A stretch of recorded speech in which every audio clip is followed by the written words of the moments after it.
Money FM 89.3, the best of Saturday mornings. International News Review. Welcome back. Time for our International News Review. Steve Okun joining us today. Also a very special guest, Peter Goelz, former Jimmy Carter administration official and the former managing director of the National Transportation Safety Board. Steve, let's go to you first. President Biden has just officially announced that he is blocking the $14.9 billion takeover of U.S. steel by Japan's Nippon Steel, citing national security concerns. This is a very controversial move, actually, on kind of both sides of the political divide. What's your take on it? Well, Happy New Year, unless you are in Tokyo. And it's not a Happy New Year. Look, this proves a point that our friend Bilahari Kausikan has been saying all along. The U.S. is just as transactional under Biden as it is under Trump.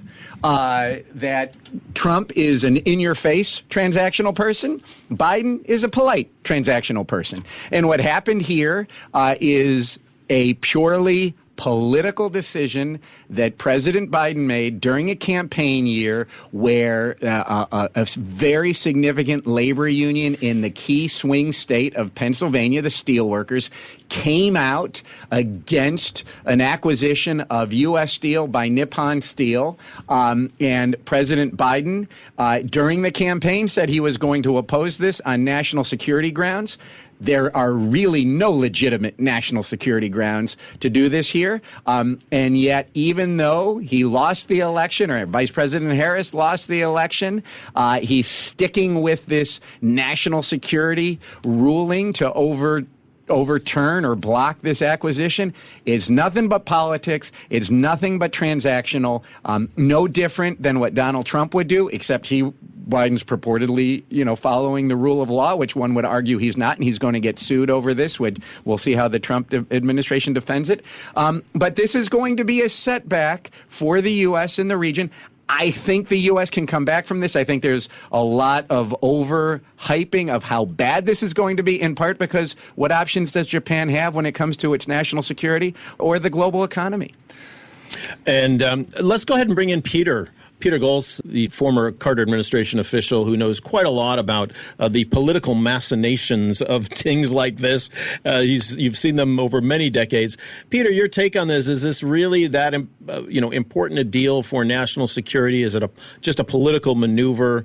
A lot of people are saying this would have been a great deal for U.S. Steel and not the big security concern that others are, especially in the Biden administration, are saying it was. What's your take on it, Peter? I think in the end, it's going to be seen as a missed opportunity.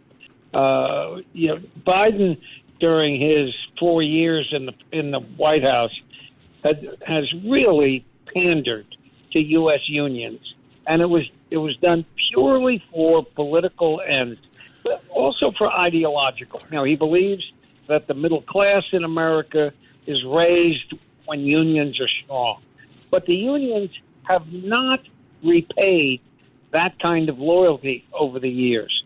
The building trades unions, the steel workers have not turned out in the kinds of numbers that Democrats needed to move elections. This year, turnout for union households identified was up slightly for Democrats at 7% of the vote. But if you look at how important this was for the steel workers should have been turning out 80 or 85% for Democrats in Pennsylvania, and they simply did not. Steve, let me just bring it back to you. I'm curious to know the politics of this. You say it's all domestic politics. Biden is on his way out. The Democrat Party is currently on its knees. He's got a massive leadership vacuum to deal with. What does he gain from doing this now as an outgoing president? I mean, he in fact, his advisors were arguing against him doing this and blocking this on national security grounds. They well recognized that he should have been doing what he said he's going to do, work with partners and allies in the United States. Look, the Democrats are out of power. They're out of power for 4 years. If he had reversed this, and Nippon Steel made a lot of concessions as this was going along to assuage U.S. concerns, including giving the U.S. the authority to block any production cuts. There's no national security issue here. But President Biden, in this instance, decides to keep his word. He, of course, didn't keep his word when it came to Hunter Biden, when he said he wasn't going to pardon his son. He flip-flops on that, but he doesn't flip-flop on this. This is going to hurt the U.S. and Asia. Again, I don't think it's going to have a significant impact, because what's Japan going to do? Where is it going to go? Is it going to turn to China? Of course it's not going to turn to China. Is it going to turn to the EU? Well, Germany's a mess. France is a mess. UK's a mess. ASEAN can never get its act together. Japan's going to have to stick with the U.S., but it is going to be on everyone's radar screen that it doesn't matter who's in the White House. The U.S. is going to be seen as transactional, and people are going to have to deal with this. Is that the message here, Peter Goelz?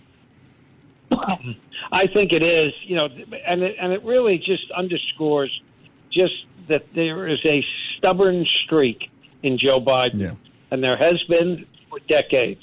And this guy was not going to move an inch, and he's going to pretend that this decision is going to make him a hero of labor, and it's not. Yeah, fascinating. And speaking of another guy who has been called very set in his ways a few times over the decades, Jimmy Carter, the former 39th president, passed away this past week at 100 years old. And Peter, you were front and center during some of those years in the administration and had a chance to interact with him. What's your feeling on the legacy of Jimmy Carter as we look back on his presidency and, of course, his post-presidency, which was so consequential? Well, I'm a tremendous fan of President Carter. I first met him in 1976 in New Hampshire when he was running for president in the first in the nation primary. And I have lived in New Hampshire, and somebody called me one Saturday morning and said, asked me if I'd take the former governor of Georgia to a Democratic picnic that day. And I actually said, who is it? I don't know. I'm happy to take anybody, to a Democratic picnic in New Hampshire, because there weren't a lot of Democrats back then. And that's where I met him. And he was focused, he was genuine, and he was unrelenting. And, he won the New Hampshire primary. It was quite an upset. There was he beat a former congressman named Mo Udall, who was the favorite of the liberal wing of the Democratic Party. He beat a senator named Fred Harris. There were about 5 or 6 people in the primary, and this was the ignition that Jimmy Carter needed to take off to win the nomination. And I got to know him. I got to know his family. And I later became, I'll tell you another story about him. In 1978, I was the campaign director for a fellow by the name of Hugh Gallen, who was running for governor in New Hampshire. And when he was elected, he was the 3rd Democratic governor. So it wasn't a very Democratic state. We were short of money late in the campaign, and I spoke to the White House and I said, we need a push to be able to raise some money to be the first campaign in New Hampshire to go on to Boston television and advertise, because there was a huge population base in southern New Hampshire that traveled to Boston to work. And Mrs. Carter flew up to New Hampshire, and we held a private meeting with some contributors in New Hampshire, and she put the arm on them in a very effective way. And the White House committed $75,000, and she said, I want people in this room to commit to it, right, to an equal amount right now. And they did. And we were able to go up on Boston television and we won the election to be the third Democratic president, and it was because of the involvement of Jimmy Carter and Mrs. Carter, and they were an effective political team, and that's one thing you can't underestimate what a team they were. You know, Rosalind really played a significant role in advising her husband, and her husband trusted her judgment and particularly trusted her values. So I thought the world of them. Yep, that's wonderful. Steve, famously a peanut farmer from humble beginnings, small town America, kept his humility for his entire life. Could America elect someone like Carter today? No, I mean, there's almost no chance you could get somebody who's totally from the outside with all of the money that you have in politics today to come in and do this. Now, it happened to a degree a bit in 2008 with Barack Obama. But to have somebody like Carter, who is really, an outsider, a governor of Georgia, no real political base, to the evangelicals, he's the one who brought evangelicals into politics. So he had no base to work off of. He was just such a genuine person. He was a person who was in the right place at the right time, coming, where you had such an honest man coming off of, the criminal in the White House, Richard Nixon, and he was running against, his hand-picked successor, Ford, who was also a very good man, but he had to come in off of Nixon. And Carter did things. He's so unappreciated for what he has done. Everybody, of course, remembers the Iran hostage crisis, and you remember stagflation and inflation. Things, yeah. But he was one of the most effective foreign policy presidents. Everybody remembers him for the Camp David Accords and bringing peace to the Middle East. He was the first president who was able to do that. But he also got the U.S. and China relationship normalized. Everybody credits Nixon for this, but the relation between the U.S. and China only became official under Jimmy Carter, and it was only because Jimmy Carter took the very courageous political stand that he was going to recognize China. He was blasted by the Republicans for this, but he found a solution to Taiwan in terms of having a one China policy that both the U.S. and China could accept. And he got that law passed through a Congress. And he should be getting so much more credit for what the U.S. and China did then, and that there has been peace across the straits ever since. And Peter Goelz, let's go back to you, former Carter administration official. So much has been said about and written this past week in all the obituaries about the foreign policy and the domestic policy issues. And I want to mention something that was post-presidency and get your take on it. He was known as being very opinionated and not afraid to share that opinion and to go against the norm, which is a former president criticizing or giving stern advice to a sitting president. And Jimmy Carter never held back on certain things. He didn't have a good relationship with President Obama, for example, or President Clinton, as far as from what I have been told.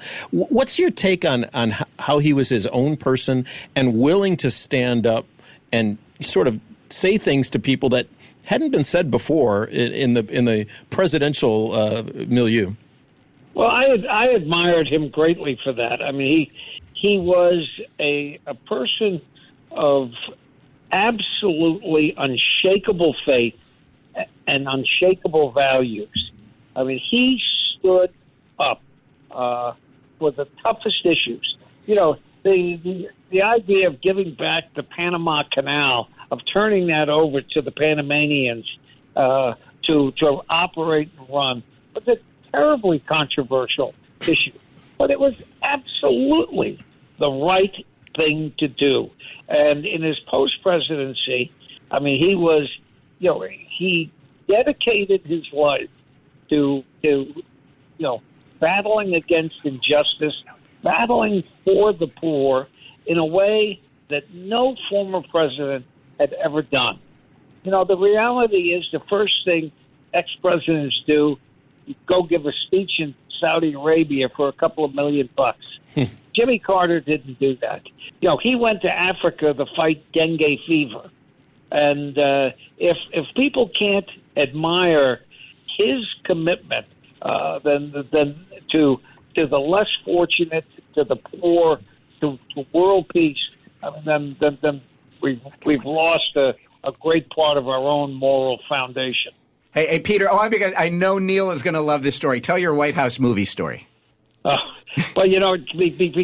because of New Hampshire's first in the nation primary status, we tended to get a little special attention, particularly as we approached the primary in 1980 when Senator Edward Kennedy was getting ready to challenge President Carter in the primary. And my governor was committed to President Carter, as I was, and I ended up working on the campaign in New Hampshire for 4 months. But I was in Washington doing some business, and I was a 30-year-old kid. And I went back to my hotel at about 4 o'clock at the end of seeing, some issues on housing. And the concierge from the hotel ran up to me, a young woman, very excited, said, Mr. Goelz, I'm so glad we found you. We just got a message from the White House delivered to us. You're to go to the White House immediately. And I opened up the envelope, and it was an invitation to join the president's son, at a screening for the second Star Wars movie that was coming out. And it was extraordinary. There were 15 of us in the White House theater. I remember that there was great popcorn, and we sat there and watched the second Star Wars movie. And had a Coke because the president was not a drinker. He didn't like alcohol. And I later went out and had a beer with the president's son, Chip. But it was one of those events where I was knocked off my feet just on what an act of generosity it was. And it was good politics, too. But I enjoyed it immensely. That's wonderful. That is a wonderful story. I love that story. I knew you would. I love that story. All right, Steve, let's wrap it up on President Carter. You've both mentioned a lot of the achievements. The Camp David Accords brought peace between Egypt and Israel. He normalized relations between the U.S. and China. There's a long list there. It's a good legacy. Will history treat him a little more kindly?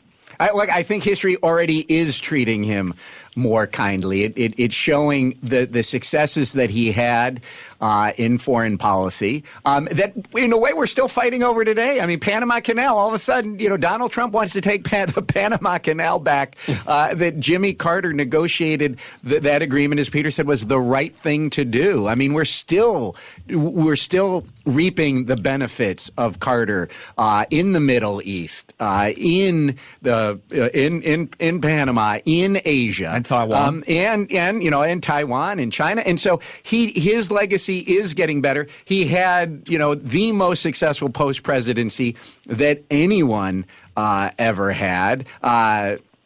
No offense to President Obama, but, Jimmy Carter wasn't doing Netflix deals. He was building houses. Exactly. And so he will be remembered better. And in some ways he already is, because all of the inflation that was inherited in large part from the Nixon administration. And it was the hard things that Jimmy Carter did and his administration did in raising those interest rates to extraordinarily painful levels that got Ronald Reagan that economy that he then was able to take advantage of.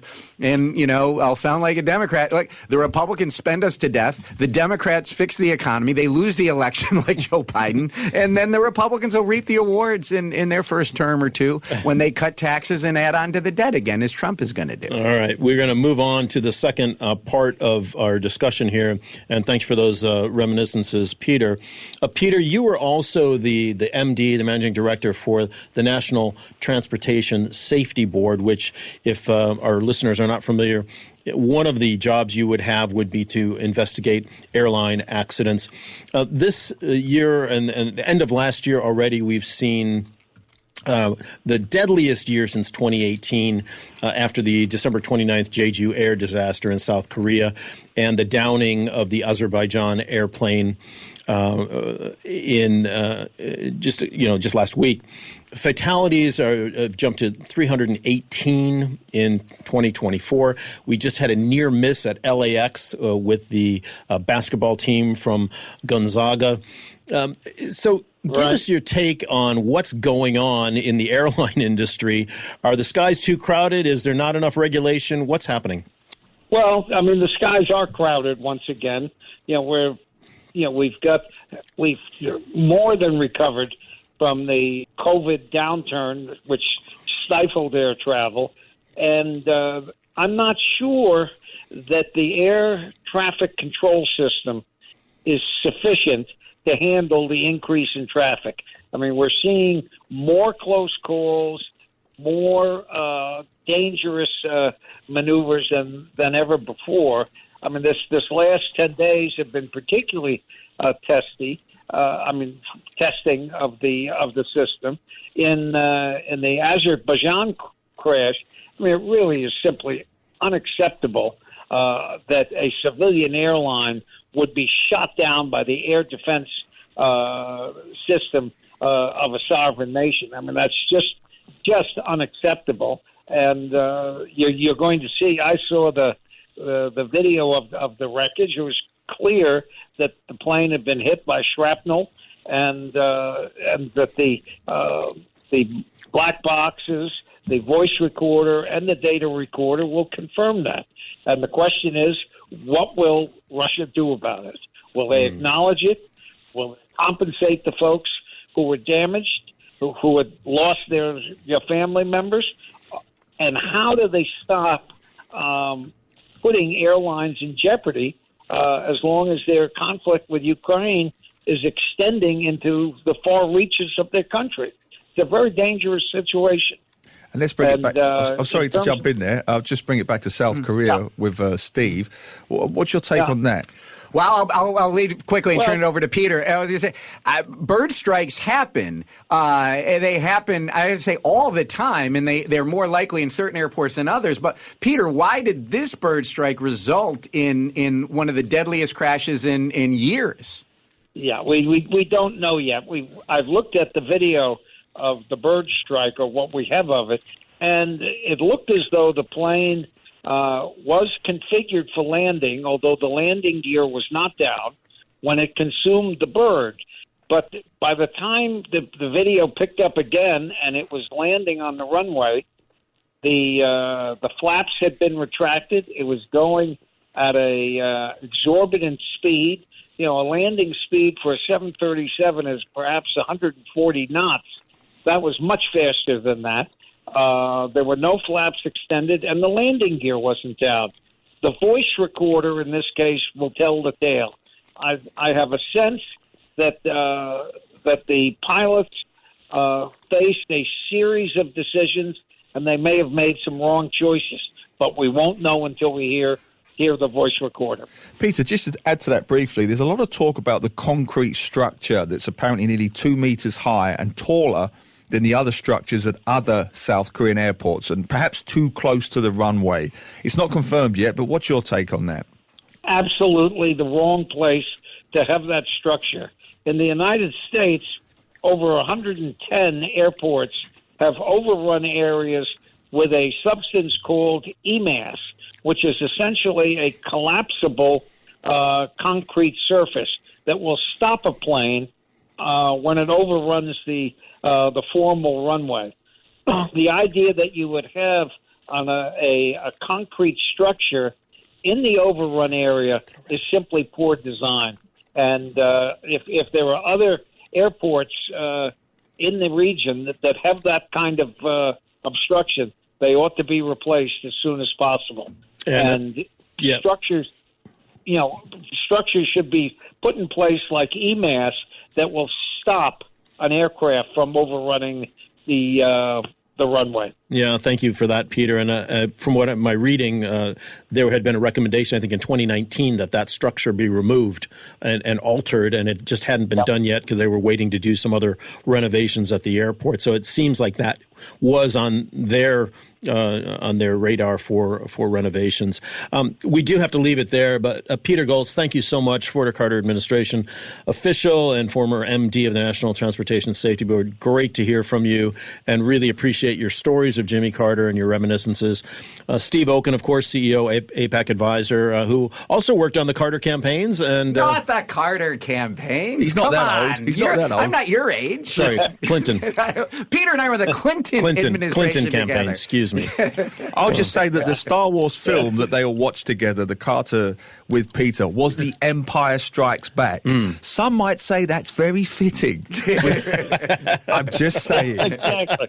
It was a great experience.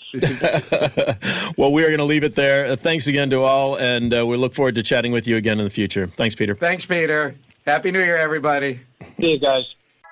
To listen to more great interviews, download our podcasts at audio.sg or download the audio app. That's AWEDIO, audio at the App Store and Google Play.